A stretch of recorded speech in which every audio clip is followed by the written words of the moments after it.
Good afternoon, everyone. Happy Happy Wednesday. How Wednesday. y'all doing? Good.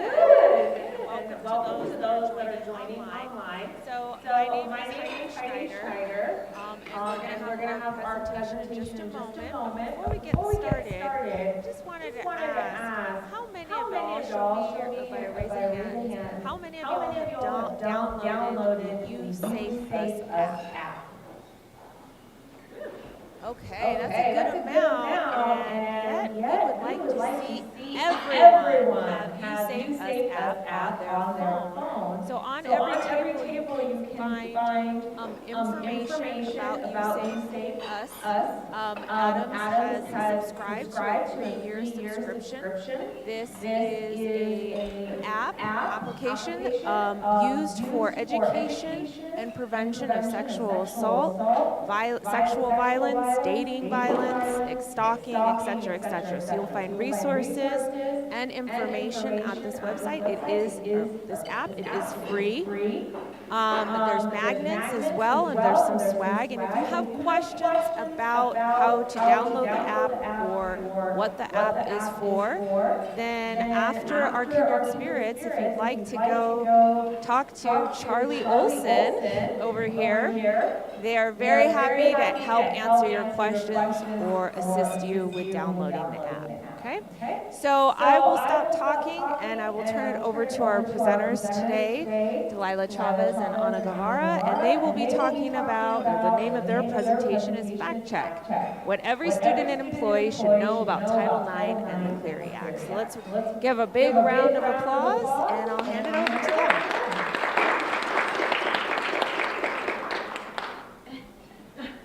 All right, hi everyone. I'm going to skip over to this slide. I'm Delilah Chavez. Like Heidi said, I am the Director of Clery Compliance and Assistant Director of Title IX at Adams State. We just have the one mic. So I'm Ana Guevara. I'm your Director of Title IX and Director of Equal Opportunity. All right, so what we wanted to talk to you today about is really what our office does. Not in every aspect, our office wears a lot of hats, but specifically Title IX and Clery today, we kind of wanted to just give an opportunity to for people to ask questions that they might have known about. We talk to students a lot about Title IX and Clery, but we don't really talk to employees as much about Title IX. You guys receive your trainings every year, but we really wanted to just open it up. So Title IX basically states that no person coming to Adams State shall be subjected to discrimination based on sex. And what that means is based on gender is domestic violence, dating violence, stalking.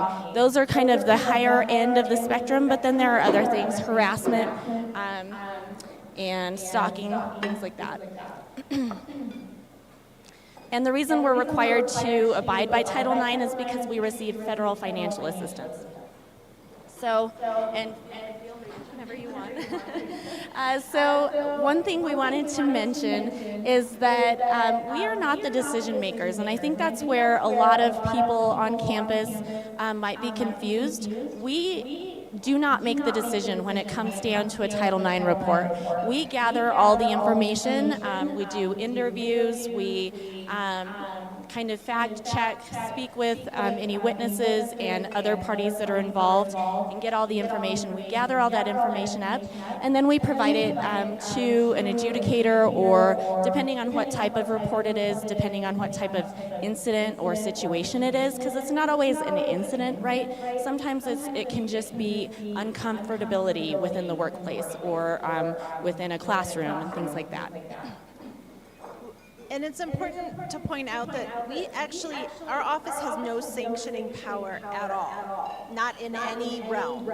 We are the ones who gather the information in every corner where we work, and we push that information forward to the appropriate people to sanction, and that's different depending on different types of cases. Also, we don't have the ability to tell somebody how they should go about sanctioning. So once that report leaves our office, it really is out of our hands. And I know that can be really frustrating for some people. Once they come report to us, they kind of want something done now. And I understand that completely, but unfortunately, that's not how the law works. Another thing is that the university is actually prohibited from taking any action in the absence of a finding. So again, if somebody comes to our office and they report something to us and it's very serious and we take it very seriously, until we have their permission to move forward or until they're agreeing to move forward with an investigation, and even if they do, if it is unfounded, we are not allowed legally to take any action against the other party. And we do have the ability to do a temporary suspension if somebody's presenting a risk to our campus as a whole, but it's a pretty high bar that you have to reach. Usually interpersonal stuff will not reach that sort of level. We do get a lot of feedback from the campus community about, well, there's a Title IX against this person, why are they still here? The 2020 Title IX regulations were extremely carefully and deliberately drafted to prevent universities from taking any action unless you go through the whole Title IX process and have a hearing. That process takes, at a minimum, 60 to 90 days. It's probably more like 120 days would be more reasonable. Very few people on our campus go through the process, and we'll get into that, why they do that, or they don't do that in a minute. All right, so let's talk about that process a little bit, because it can kind of go off. It's a huge tree. It's not just one single process, and usually people reporting to our office have different options depending on what their situation is. So once a Title IX report is made to us, whether it's by a third party or directly from the source, all we do to start out with is just send out a very gentle letter to the parties involved. We don't do anything outside of that except in extreme circumstances. So I'm never going to force somebody to come to my office and tell me about their traumatic experience. I just won't do that.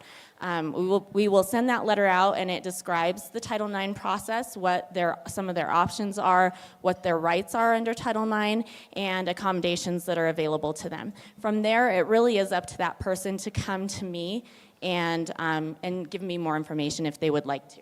So again, if, especially with students, but anybody in general, if you report something to Title IX for somebody else, let's say you know about maybe a toxic relationship or something that might be an abusive situation, you report that to us. If those people refuse to come tell me what's going on, I can't do much. I would love to march right up to their room and say, you stop it, you get over there, leave him alone, whatever. But we can't do that. So once we send those letters out, like I said, the complainant, if they do come in, I just give them the opportunity to tell me what their experience has been. And then from there, I notify them of all their options that can be reporting to the police department. I will never make somebody report to the police unless they want to. It can include just going through the Title IX process if they would like to start a formal report to Title IX and move forward with the investigation process, they can do that. And then I also let them know what accommodations are available to them. And that can look like being moved out of their room into a different one if they're living with somebody that they're not comfortable around, moving them out of a class if they don't feel safe with another person in their class,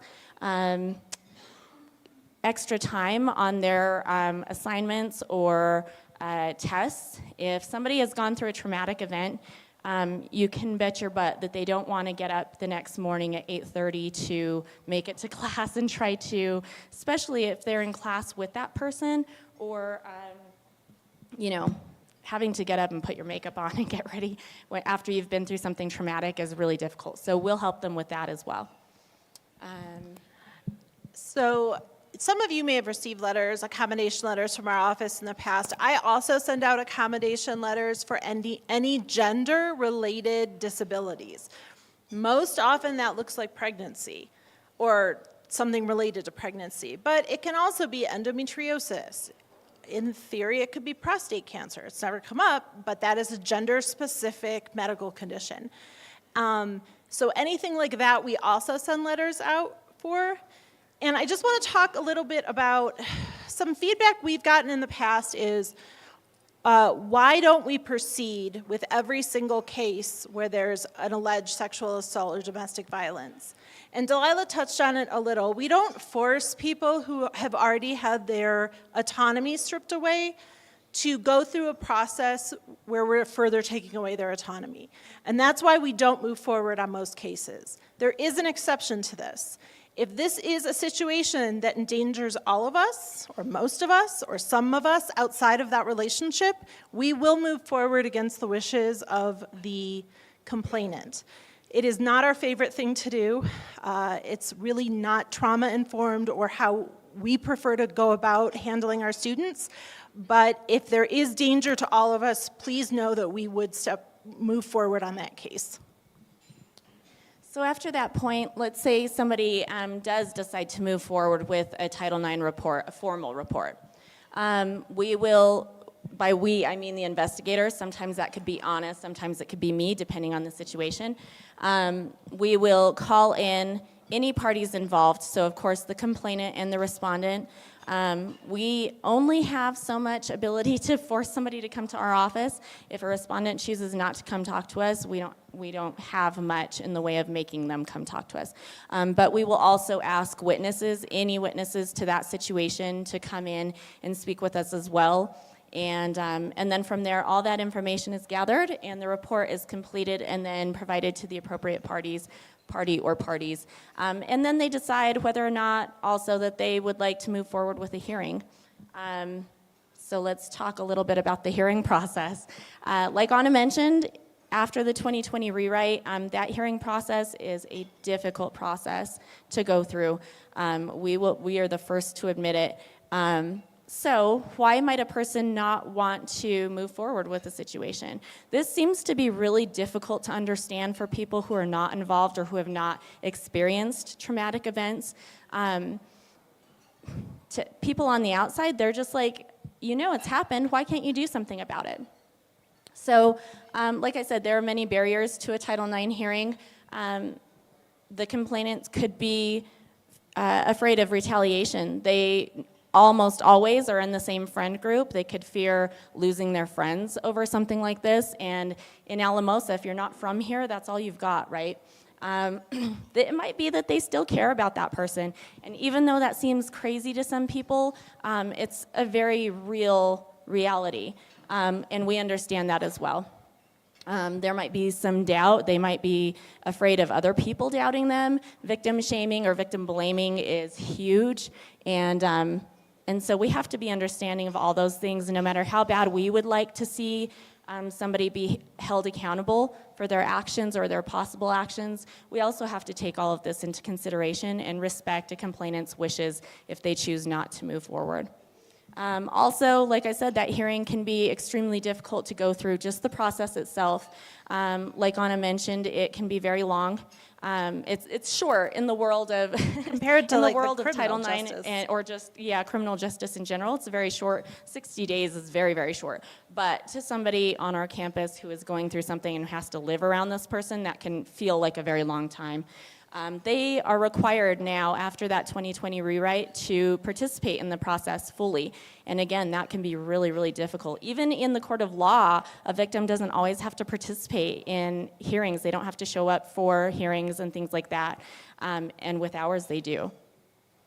So another thing is that in those hearings, they can be interrogated. Both parties can be questioned by the other party's advisor, which can be extremely uncomfortable and traumatic just in itself, as well as just reliving the trauma in general.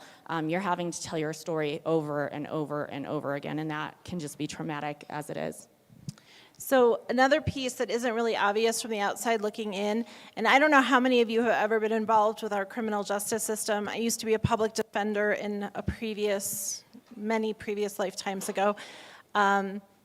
If you go to the DA's office and you file a complaint and they take that case and they move forward, the DA, the district attorney, is representing your interests. So that is an attorney who's representing both the state's interests and the victim's interests. In this process, there's no DA. So we do not act in the role of a district attorney. We are neutral.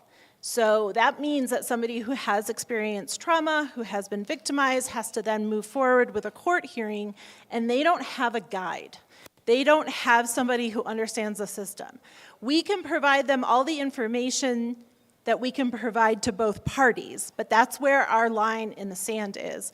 And that's another huge barrier for people. When you've already been traumatized, you're living away from home, you're trying to get through your semester, you're trying to maintain friendships and relationships, this is just another huge barrier to moving forward with a Title IX case.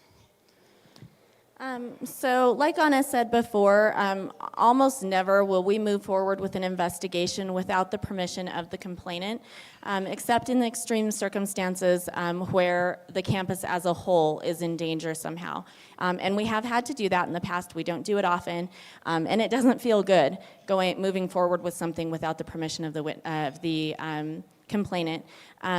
But one thing I did want to bring up, because we hear it all the time, is that Title IX wasn't willing to help us, or Title IX wasn't willing to do anything, or they didn't care to do anything. Please, please, please believe me when I say that is not the case. 9 times out of 10, it's because the complainant has chosen not to move forward with the process, which is completely understandable, but almost always that's what it is, and we don't have the ability, legally, we cannot come back out and say, wait, no, we tried to help that person, we actually begged them to come in and let us help them. They chose not to. We're not allowed to do that either. So please just, when you hear that, please take it with a grain of salt and understand that there's much more to this process than just will we help or won't we.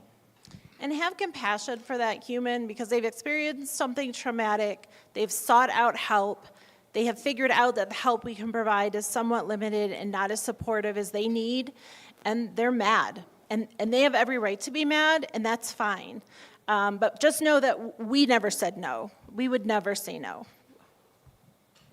Another thing that I didn't really throw in here, but I'd just like to throw out, just be supportive of anybody that reports something to you. Always report it to us, of course, but also just be supportive. Understand that it's different for everybody. Going through traumatic events looks differently for everybody. Some people are just ready and gung-ho to move forward with the process. They want to report to police.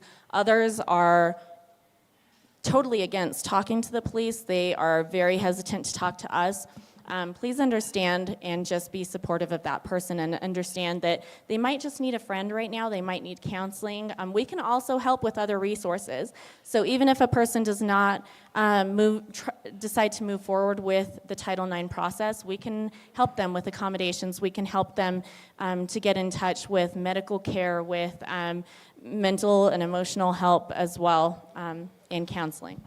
And I just want to add that respondents are also entitled to all of the same accommodations in our office, 100% across the board. They are not, if they are not found responsible, they are still considered not responsible. So if you should find out that somebody you know on campus has been accused of this, without a finding of responsibility, they're still innocent, and they still need support. It is just as traumatic sometimes for people to find out. It's crazy. I'll have one party in my office telling me that last Saturday night was the worst night of their life, and then when I call the other person in, they thought everyone had a great time, and it's a shock to them. It's a really delicate situation, and I just ask that, like, should you ever find out this information, please just tread very carefully. It's very fraught with dangers for everybody. All right, before we move on to the Clery Act and how these two kind of connect, are there any questions that we can answer about Title IX, the Title IX process? Yes?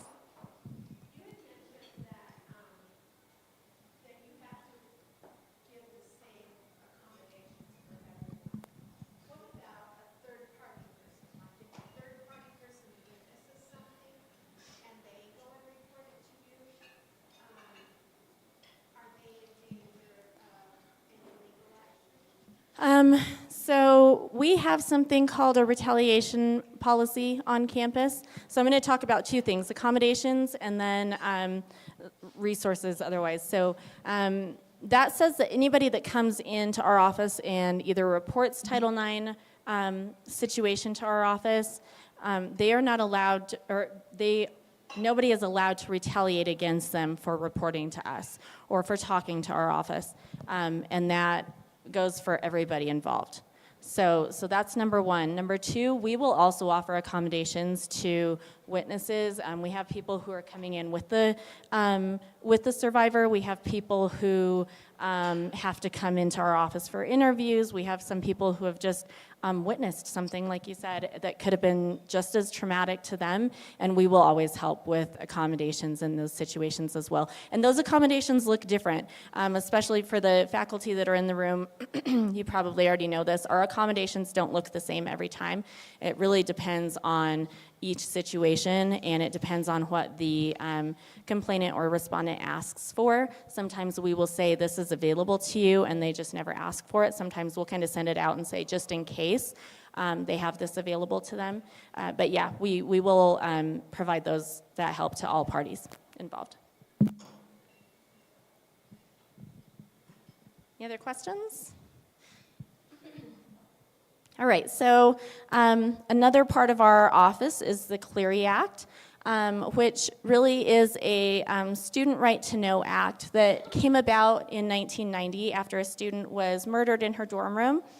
And it basically says that post-secondary education facilities must disclose whatever's going on their campus to students and the community, but also prospective students and employees. And then in 2013, VAWA, the Violence Against Women Act, was also passed by Congress, including additional requirements to the Clery Act, specific to VAWA-related crimes, which are domestic violence, dating violence, stalking, and sexual assault. Whoop, I guess we're done. Okay. Okay. So for those of you who have been here a while, probably already know that we publish an annual security and fire safety report every year in October. That is really one of the biggest ways that we disclose to our campus community what's going on campus. So it's required to include the 3 previous calendar years, including specific crime statistics, Clery reportable crimes, so those are things like murder, manslaughter, rape, domestic violence, dating violence, but also robbery, certain types of burglary, theft, motor vehicle theft, things like that. Again, it must be made available to all current students and employees, and it also has to include victim rights information and policies and procedures related to all those VAWA crimes. We also are required to provide notification to all prospective students and employees. So when you applied to Adams State, whether it was as a student or an employee, you had to click past that link to our annual security report. And then again, it includes information regarding programming on campus for domestic violence, dating violence, stalking, and sexual assault, as well as safety awareness and prevention tips. And it is located at the bottom of every Adams State University adams.edu page. So, Jared, if you wouldn't mind, just to kind of show you what that looks like. And there are several places on adams.edu that you can find this report. You can, like I said, scroll down to the bottom of any of the adams.edu pages. There's a link right there that says Annual Security and Fire Safety Report. That's always the most current publication. This is our current annual security report. And then further down, around page 44, 45, we have our crime statistics, fire statistics, and other information specific to the 3 previous calendar years. So what that looks like when you get into the annual security report, if you're wondering what's going on campus, you'll see things like rape stats, domestic violence stats, like I said, robbery, aggravated assault. So it's not only gender-based crimes here. But you can see, for example, last year, we had 5 rapes reported. Now, under Clery, sexual assault is broken down into different subcategories. So that can be rape, fondling, statutory rape, incest, things like that. So when you see that number, just understand that they are broken down even more. But yeah, those are our numbers, and it also is broken down by location. In the world of Clery, there is no identifying information. It is specifically based on stats. And it's stats reported to us, not stats that ended up being found to be true or not. Okay, I think we can go back to the slides. So in 2 weeks, I'm going to be sending out our annual training that you all love so much. I will have a link to our fire and safety report in that training, so you can also check it out there. But you should look at it, because Delilah spends an absolutely ridiculous amount of her life making these, and they're actually really well done and beautiful. So. All right, so those statistics, again, they are not just black and white. They are compiled annually by several people on campus, not just me, via many different avenues. So several departments on campus generate an audit trail every year, and unfortunately, there is no easy, quick, digital way to do that. We go in and do that by hand every year, and it is very, very time consuming, and all those parties that do that go in and triple check their statistics. So again, audit trails from throughout campus come to me. So those audit trails come from places like the police department, housing does an audit trail, Title IX does their own audit trail. And then I compile all those statistics, and I also cross-reference everything, looking at involved parties' names and initials to make sure that we're not reporting the same incident twice. Although we do occasionally have things reported to us that we never, so in the world of Clery, we're working with things that are just reported to us. So there are times when people come in and report an incident to us, they can't give us much information, and then they go on and nobody else will come forward, or we don't have any other information to get from other people. So we will absolutely include that as a statistic. We always over-report anytime we're not sure. We also make requests annually to all of our local law enforcement, so that's the Sheriff's Office, APD, AFD, the Colorado State Patrol as well, for any statistics that they might have worked with that happened on our campus or on our campus geography. And then again, like I said, I cross-reference all those different reports every year and make sure that we're not duplicating anything. And then those are whittled down to those statistics that you saw, broken down by location and by area, Clery crime and things like that, classification. And I just want to point out, because this has been brought up in the past, our administration never receives these statistics. I don't keep a close communication with administration as far as statistics go. I gather those, I put them all down on paper, and I publish them. So those never go to administration before we publish. They have never, since we started in these positions, administration has never pressured us in any way to, try to get our statistics down or to, make sure they look good in any way. That's just not a thing. But also, I will mention that as far as, my mind just went blank. I was going to say something important in it. Was it the financial consequences of us not reporting? No, but that's also a good point. So another big deal about Clery is that it is one of the highest fined regulations in the United States right now. Fines are over $67,000 right now per violation. That means that If an incident occurs, Clery is mostly victim-based. So if an incident occurs, I always use the example of a mugging on campus. Let's say three students were walking to their dorms late at night across campus, and somebody runs on campus and tries to mug them. And then they go to the cafeteria and they report that, and for some reason it wasn't handled properly. Either it wasn't reported then to the police or to our office. That's automatically 3 violations because there are 3 victims in that situation. And then from there it can be broken down even further. But we take this stuff really seriously. Of course, the financial part of it is a big deal, and so we take it seriously for that reason, but more importantly, this all has to do with our safety on campus. So we really do take these things seriously. Oh, I remembered.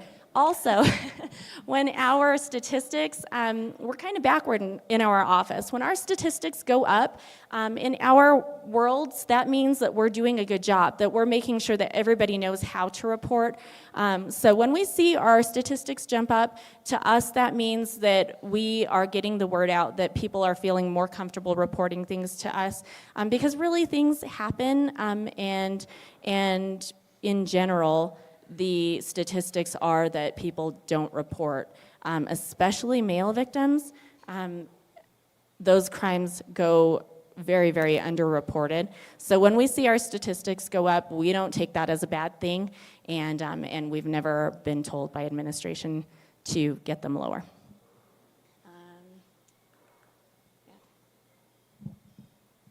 Okay. So again, I just wanted to point out, if anybody has any situation that they might think falls under the umbrella of Title IX or Clery, please, please, please report to us. Even if you're not sure, come talk to us about it, and we can kind of weed out where it should go, if it falls under Title IX, if it falls under Code of Conduct or some other umbrella on campus, we can help with that. And students who experience sexual violence away from our campus, so in their childhood, over the summer, before they came here, they qualify for accommodations under Title IX. So please encourage them to come and take advantage of those. When you experience trauma, you can be fined for months and months and months and months, and then wake up one day and you're just not able to handle it. And that's what we're here for. We want to make sure nobody misses out on an education because of sexual violence. So apart from us, I know that at times it can be really scary to come report to our office, or you feel like we're going to make you move forward with something you don't want to move forward with. Keep in mind that there is always counseling that you can go talk to. We are a private office on campus. That means that we only provide the necessary information to other parties when we absolutely have to. So we're not quite confidential, but we are a private office. Counseling is a confidential office. If you feel like you just need somebody to talk to, please, please reach out to counseling. Reach out to us and we'll help get you in touch with counseling. You don't even have to tell me what has gone on. I've had something even just recently where somebody told me that something happened to them. They weren't ready to talk about it, and I won't make them. I will just help them with resources or accommodations. Our police department is also amazing. If you come to our office and decide you want to report, they will come to our office to take your report, so you don't have to then separately go to the police department.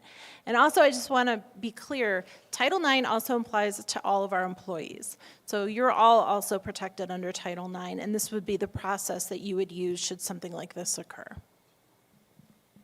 And again, like we've mentioned before, the police department is available to take reports. I just want to kind of give a shout out to our police, because I think sometimes the people on campus don't understand how good we have it with our officers. We have really, really good officers who have been really well trained on trauma-informed investigations and handling reports specific to our campus. They do a really good job, and they are always super concerned about the safety of our students and employees. And like Anna said, just to try to minimize having to retell stories, they'll come to our office. They will work with us as closely as possible so that we don't victimize anybody further. All right. Are there any questions? Oh, yes, yes, yes. Okay, so RAIN and the SLV Behavioral Health Group are two other organizations that victims or parties in experiencing trauma can go to. So RAIN stands for the, oh goodness, my mind went blank again. It's the rape and, I'll have to look it up, RAIN.org, and the SLV Behavioral Health Group in the Valley can also help with things like counseling and just victim advocacy in general. Also, TUCASA is located just down the street from us. That's a huge resource for our students and employees.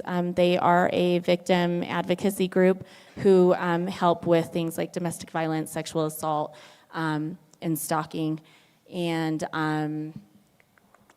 I'll just throw out one more time. So Anna, like she mentioned before, is an attorney and has worked very closely with these types of crimes before coming to Adams State. I am also a victim advocate. I've been a victim advocate for almost 16 years now. And so we both know a lot about the court process and can help with things like protection orders or just going through the court process. In the past, we've gone with students to court if they just need somebody to kind of advocate for them or help them go through the process. We can do that as well.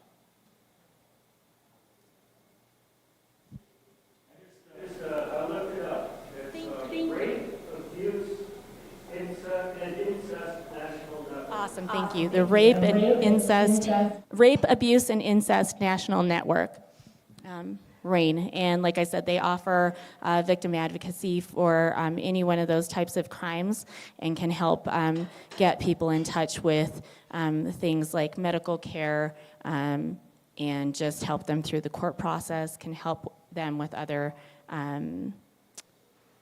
like counseling and things like that. Yeah. So if something traumatic happens to a student and they want something to happen immediately, is there any way to make that process shorter for students? Because I know you guys said that it's a long process, especially if you have to document anything, because I know there's a lot of students who just give up because of how long it is. They feel like they're not getting any support because of how long it is if there's not a lot of communication too. Okay. So if a student came to me with that question, the first thing I would do is pull out our emergency suspension policy and see if the situation fell under our emergency suspension policy. If it did, I would refer it to student affairs. Usually that policy unfolds within 7 to 10 days, but it's a pretty high bar. I have to be honest. And the reason for that, just think about it like the court process. Once somebody's arrested, they still have their own rights as well to defend themselves.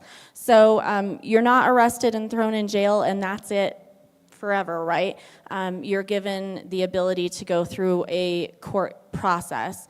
But you have the option of a protection order, and you can get one issued same day. So that is something students can do. They have to do it, though. We can help and support and tell them how and show them the paperwork and all of that, but it has to be something they're willing to go and take that step. And it won't remove the person from campus, but it will create a 100-meter buffer. 100 yards. 100-yard buffer. So one of the challenges that our office faces a lot is that students do want something done, but they don't want to participate, and I completely understand that feeling. Like, this person should be held accountable, but I don't want anything to do with it. That's totally understandable, but it's just unfortunately not the way the law works. We have to provide that due process to the other party as well, because sometimes, in fact, almost always, it's not always black and white. A lot of times there was alcohol involved. Sometimes, we're getting 3 or 4 different stories. And so it's not as simple as just like suspend the person and that's that. I wish that we had a better answer for you. And just because this is the way our job works, we will be getting new regulations probably in May. So there will be a whole new Title IX policy in the fall. And then we have a presidential election, and depending what happens there, we might have a whole new Title IX policy in 2 years. So unfortunately, this has become one of those hotbed topics for presidential administrations to completely change it. every single time the White House changes hands. And it's very stressful for your Title IX people, so please be nice to us. Any other questions? Michael? We've talked about this before, but I need my memory refreshed. What counts as on campus? Oh, goodness, that's Delilah's territory. I'm sorry, I didn't hear What it. counts as on campus? Oh, yes. Okay, so in the world of Clery, there is something called Clery geography. It is a map that is also available in that annual security report and on the police department. A lot of this information you can find on our police department webpage also, and a lot more having to do with Clery. So the question was, what counts as on campus? So our geography under Clery is broken down. So we have on campus, non-campus, residential, and public property. So for example, public property, there's a section between East Campus and the end of Edgemont where First Street is included in our campus geography, and we're required to report any statistics that happen along that thoroughfare. So that does not include like just minor traffic offenses, but anything else happening there. Clery also says that our on-campus geography includes across the street and to the opposite edge of the sidewalk. So again, as an example, we've had a domestic violence situation happen in a house across the street from campus, which spilled onto the sidewalk and the street. We had to count those in our statistics because it's considered our geography. And that's just to kind of include a little bit of a buffer around our geography. And then there is non-campus property, which includes, right now, I think all we have is Pueblo Community College. We have a class that we teach there. And so anything happening at that location in the specific building during specific times, we have to include in our geography, and we request those statistics from their location. And then of course, residence halls are their own subcategory. And under our existing Title IX regulations, we do not have jurisdiction over like anything that happens off campus. So if someone's sexually assaulted on one side of the street and that's the campus side, Title IX applies. If they're sexually assaulted across the street, it does not. Then it moves to student code of conduct, which is the same sanctions, but actually less procedure and is oftentimes more trauma informed. This will all be changing in August. So just to reiterate, if a Title IX type crime happens off campus, we do still investigate, we still will do something. It's just handled a little bit differently. But if something can fall in a Title IX bucket, it has to go in the Title IX bucket. We don't have any options. So if someone doesn't want to move forward with the Title IX process, we can't move it to student code of conduct process. It lives and dies in the Title IX bucket. Title IX used to be more like a bathtub, and then it got real small. Any other questions? So we're located on the 3rd floor of the sub, this building, right past the card office. And I do want to point out, even though our doors are oftentimes closed for various reasons, we are almost always in our office. If I am not, Anna is, and vice versa. It's very, very rarely that we are both in the same meeting at the same time. That is away from our offices. So if you see the door closed, it could be because I am speaking with a student. It could be because we are working on something that's confidential. Just knock, and one of us will answer, almost always. And we normally keep one or the other of our phones forwarded as well. Yeah, if we're not in there, that means we both have like the flu at the same time. Because we're very, very vigilant about making sure someone's there. Right. Well, we appreciate you guys coming. Gabby has a question. So it's something, like, I have a lot of students that come to me that are just like, they have heard really bad stuff about Title IX and are scared. Like, in my personal experience with mentor, people do not trust Title IX because of the experiences they've had in the past. Is there something else, like, for students to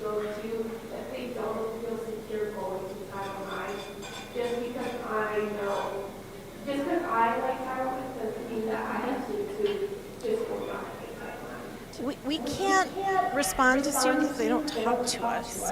If we've done something to them that made them not trust us, then we would love to know about that because we don't want to keep making the same mistakes. Delilah and I literally live and die by this work. I mean, there are many times a student walks out of our office, we're both in tears for an hour afterward. I understand that this process is not great.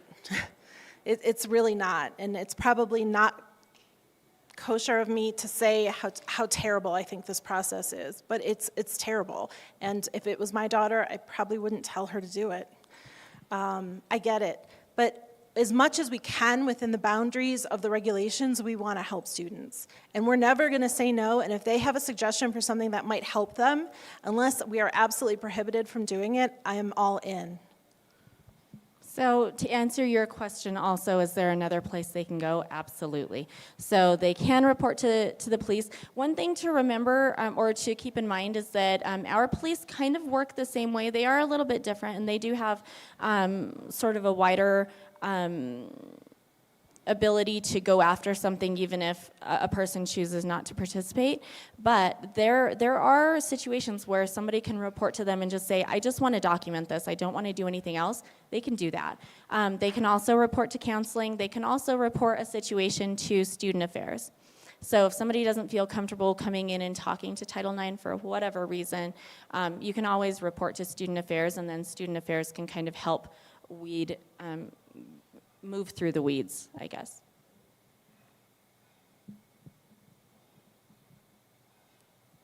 Any other questions? Okay. Thank you, guys.